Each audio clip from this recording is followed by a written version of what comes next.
ఇప్పుడు మరి ఇంత చేసిన తర్వాత కూడా జనాలు ఎందుకు బీఆర్ఎస్ పార్టీని విశ్వసించలేదు? అన్న వాళ్ళు చేసింది ఇగో చూడండి, మీకు ఇంకోటి చెప్తా. వాళ్ళ మేనిఫెస్టో ఇది. ఓకే, వాళ్ళ మేనిఫెస్టో ఇది.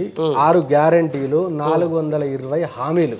ఓకే, 6 గ్యారంటీలు ఏమి ఇచ్చిల్లన్నా, మహాలక్ష్మి ప్రతి మహిళకి 2500 రూపాయలు అని చెప్పేసి పాపం మా తెలంగాణ ఆడపడుచులకు ఒక రకమైన ఫోబియాలు ఉంచింది. లేదు ఇంతవరకైతే లేదు. 500కి గ్యాస్ సిలిండర్ అన్నారు. ఆర్టీసీ బస్సులు ఉచితం అన్నారు. దానివల్ల జరుగుతున్న పరిణామాలు మీరు మా అందరూ చూస్తున్నారు. రైతు భరోసా కింద వాళ్ళు ఇచ్చింది ఏంది, 3 హామీలు ఉన్నాయి దాంట్లో. రైతులకు, కౌలు రైతులకు ఎకరాకి 15,000 ఇస్తామన్నాం. ఇప్పటి వరకు ఇచ్చిల్లన్నా లేదు. కేసీఆర్ ఇస్తున్న 10,000 ఇచ్చే గతి లేదు ఇప్పటి వరకు, కనీసం ఇచ్చే గతి లేదు. వ్యవసాయ కూలీలకు 12,000 రూపాయలు ఇస్తాం. ఏ అన్న వరి పంట పండించిన వరి పంటకి 500 రూపాయల బోనస్ ఇస్తామన్నాం. ఏది? నేను ఒక రైతు కుటుంబం నుంచి వచ్చిన సన్నవడ్లకి అంటారు కదా. దీంట్లో ఏం పెట్టిండన్న, వరి పండించిన వరి. దీంట్లో సన్న వడ్లు అని ఉందా? దీంట్లో సన్న వడ్లు అని ఉందా? మీరు ఇది కాంగ్రెస్ పార్టీ మేనిఫెస్టో. దీంట్లో సన్న వడ్లు అని ఉందా? ఎక్కడైనా పండించిన ప్రతి పంట గింజకి మేము 500 బోనస్ ఇస్తామన్నా. ఇప్పుడు దీని గురించి రేపటి రోజున ఇదే అస్త్రం బీఆర్ఎస్ పార్టీకి. వాళ్ళు ఇచ్చిన మేనిఫెస్టోనే మేము జనాల ప్రతి గడపకి పోతాము, ప్రతి మనిషిని తట్టుతాము, ప్రతి ఒక్కరిని మేము చైతన్యం చేస్తాము. ఓకే, ఇంకా యువ వికాసం కింద, చేయూత కింద వీళ్ళు చేసిన ఘనకార్యం ఇవన్నీ పాపం తెలంగాణ ప్రజలు అమాయకులయ్యి ఇవన్నీ నమ్మి వాళ్ళకి ఏదో ఓట్లు వేసారు. అది కూడా మాకు 1.98 ఏదో ఆ పర్సెంటేజ్ తోటే గవర్నమెంట్ పోయింది. కానీ అప్పటికి రేపటి రోజు తెలుస్తాయి కదా అన్న వీళ్ళ పాలన అనేది. ఇవన్నీ చెయ్యలేదు అనుకోండి, రేపటి రోజున ఎమ్మెల్యేలు ఎట్లా తిరుగుతారు, ఊళ్ళల్లో నియోజకవర్గాలకు ఎట్లా తిరుగుతారు? అది ఇప్పుడు మీ మీద బృహత్తరమైన బాధ్యత ఉంటుంది. ఈరోజు పార్టీ చాలా గడ్డు కాలంలో ఉంది.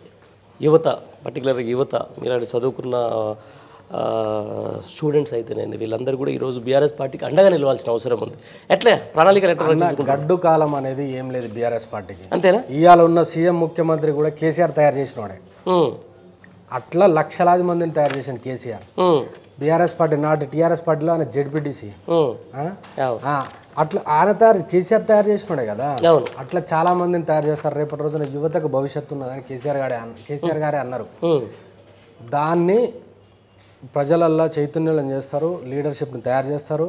మాకు ఇంకా గ్రామాలలో కానీ, మండలాలలో కానీ, నియోజకవర్గాల వారి కానీ, జిల్లాల వారిగా కానీ, రాష్ట్రంలో కానీ బలమైన క్యాడర్ ఉంది. దాంట్లో ఎటువంటి డౌట్ లేదు, బేసిజాలు లేవు. రైట్. ఇదే విషయంలో ఏం చెప్తాడు ఇప్పుడు వచ్చిన కొత్త ముఖ్యమంత్రి? అసలు తెలంగాణలో కేసీఆర్ ఆనవాళ్ళు లేకుండా చేస్తా, సాధ్యమా? నేను అదే అడుగుతున్నా, సాధ్యమా? అది సాధ్యమవుతుందా? మనము ప్రతి ఇంటికి, తెలంగాణ రాష్ట్రంలో ఉన్న ప్రతి ఇంటికి నల్లా నీరు, మిషన్ భగీరథ అది తీసేయాలి. కేసీఆర్ ఆనవాళ్ళు లేకుండా చేయాలనంటే నీళ్లు తీసేసేయి. కేసీఆర్ ఆనవాళ్ళు లేకుండా చేయాలనంటే ప్రతి ఎకరాకి నీళ్ళు ఇస్తుండు కదా, కాళేశ్వరం తీసేయాలి. ప్రతి కేసీఆర్ ఆనవాళ్ళు లేకుండా చేయాలనుకుంటే వీళ్ళు మనం కరెంట్ కింద ఉన్నాం, 24 గంటల కరెంట్ని తీసేయాల్సి వస్తుంది. కేసీఆర్ ఆనవాళ్ళు లేకుండా చేయాలి, కరెంట్ అయితే 100% పోతుంది, దాంట్లో నో ప్రాబ్లం. ఇంకోటి కేసీఆర్ ఆనవాళ్ళు లేకుండా చేయాలంటే ఇవాళ నువ్వు కూర్చొని పరిపాలన చేస్తున్నా ఆ సెక్రటరీని కూల్చేయాలి. కేసీఆర్ ఆనవాళ్ళు లేకుండా చేయాలనుకుంటే మనం తిరుగుతున్న ఇవాళ హైదరాబాద్లో ఫ్లైఓవర్లు తీసేయాలి.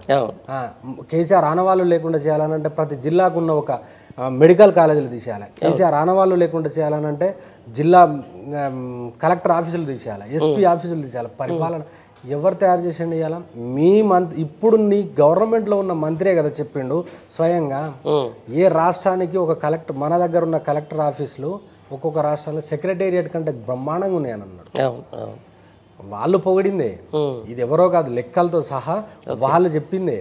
నీతి ఆయోగ్ లాంటిది కేంద్రం నుంచి సంస్థలు కూడా పొగిడినాయి మన రాష్ట్రాన్ని.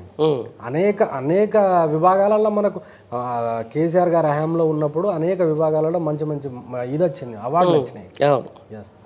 ఇప్పుడు అది సాధ్యపడదు, సాధ్యం కాదు, అసాధ్యం.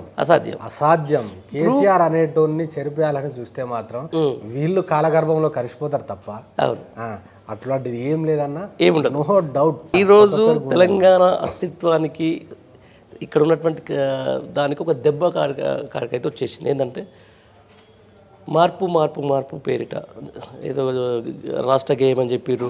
అదెవరో తీసుకుపోయి ఆంధ్రాకి సంబంధించిన మ్యూజిక్ డైరెక్టర్ మ్యూజిక్ చేయించారు. ఆ తర్వాత రాజముద్రలో ఏదైతే వరంగల్ ఈరోజు గుండెకాయ తెలంగాణ గుండెకాయలు అంటే వరంగల్ కళాతోరణాన్ని తీసేస్తున్నారు. ఇవన్నీ చూస్తుంటే ఏమనిపిస్తుంది మీకు? ఎట్లా సాధ్యమా? ఇప్పుడు రాష్ట్ర గేయాన్ని తీసుకపోయి నువ్వు ఆంధ్రోళ్ళ చేతుల్లో, మనకు ఆంధ్రోళ్ళద్దు, ఆంధ్రోళ్ళ కింద మనం పనిచేసడం ఎందుకు? మన అస్తిత్వము, మన యొక్క ప్రాంతము మనం అని కొట్లాడి తెచ్చుకున్న తెలంగాణలో ఒక ఆంధ్రోళ్ళతోటి నువ్వు మ్యూజిక్ చేయించుడు, అది ఇది ఏందనంటే ఒక హాస్యంగా అనిపిస్తుంది. ఎందుకు అంటే నేను ఒకటి చెప్తా, తెలంగాణ రాష్ట్రం అనేది అపహాస్యము హాస్యము. ఆ తెలంగాణ రాష్ట్రం అనేది ఇవాళ నెంబర్ 1 చేసింది కేసీఆర్. అలాంటి తెలంగాణ రాష్ట్రానికి ఇంత మంచి గేయం అవసరమా అనే కోణంలో దాన్ని ఎట్లా చేసి పడేశారు. అని అంటే ఒక డమ్మి గేయాన్ని ఇచ్చేద్దామనే ఉద్దేశంతో చేశారు. మీరు వీళ్ళంతా ఏదో భావోద్వేగంలో అందశ్రీ గారు ఏడ్చిరు అనేది ఏదో పెడుతురు. బట్ అందశ్రీ గారు ఏడ్చింది ఏంది అని అంటే, ఇంత మంచి గేయాన్ని నేను మొత్తం ఆగం చేసిన కదా అని చెప్పేసి కన్నీళ్ళు తీసుకున్నాడు ఆయన. ఇంత మంచి గేయాన్ని అరే ఎవరి చేతుల్లో పెట్టి నేను ఆగం చేసిన కదా, ఇది బాగాలేదా అని చెప్పేసి ఉద్దేశంతో కన్నీళ్ళు తీసుకున్నాడు. వీళ్ళేదో బయట గూబెల్స్ ప్రచారం చేస్తారు కానీ అది కరెక్ట్ కాదు. మీరే అడగండి కవులను, రచయితలను, తెలంగాణలో ఉన్న కవులను, రచయితలను ఎట్లున్నది, మునుపటిది ఎట్లున్నది, ఇప్పటిది ఎట్లున్నది అడగండి. ఇప్పుడు వరంగల్లో ఉన్న కళాతోరణాన్ని తీసేస్తా అన్నాడు, ఇక్కడున్న చార్మినార్ తీసేస్తా అన్నాడు. అయ్యింది చారిత్రక కట్టడాలు అన్నాయి. ఎట్లా సాధ్యమవుతుంది? నీకు కాకతీయ కళాతోరణం వెనుక ఉన్న రహస్యం అసలు ఇప్పుడున్న రేవంత్ రెడ్డి గారికి తెలుసా? తెలియదు. ఈ వ్యవసాయాన్ని నేర్పించింది కాకతీయులు, గొలుసుకట్టు చెరువులను నిర్మించింది కాకతీయులు, సుసంపన్నమైన పాలన అందించింది కాకతీయులు. అందులో భాగంగానే కేసీఆర్ అనేటోడు మనది కూడా తెలంగాణ ముందుకు పోవాలా, ఈ రకంగా ముందుకు పోవాలనే ఉద్దేశంతో అట్లా పెడితే దాన్ని తీసేస్తా అంటారు.